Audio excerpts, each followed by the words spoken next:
یہ سندھ قومی محاذ کی ریلی میں شرکت کے لیے سندھ بھر سے قافلے مزار قائد کے قریب دوپہر سے ہی پہنچنا شروع ہو گئے تھے، جبکہ بشیر خان قریشی سمیت جسکم کی مرکزی قیادت ایک بڑے قافلے کی صورت میں گلشن حدید سے شاہراہ فیصل کے راستے مزار قائد پر پہنچی۔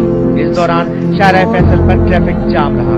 نمائش چورنگی سے تبت سینٹر تک عوام کی بڑی تعداد نے جلسے میں شرکت کی۔ جسکم کی جانب سے جلسے کو فریڈم مارچ کا نام دیا گیا تھا۔ جلسے میں خواتین کی بڑی تعداد بھی شریک تھی۔ جلسے سے خطاب کرتے ہوئے جسکم کے چیئرمین بشیر خان قریشی نے کہا کہ سندھی عوام 1940 کی قرارداد سے دستبردار ہو کر سندھ کی آزادی کی تحریک کا اعلان کرتے ہیں۔ انہوں نے یہ بھی کہا کہ اردو بولنے والوں کو سندھ کا حصہ سمجھتے ہیں، وہ دو قومی نظریے کے چنگل سے نکل کر سندھ دھرتی کا ساتھ دیں۔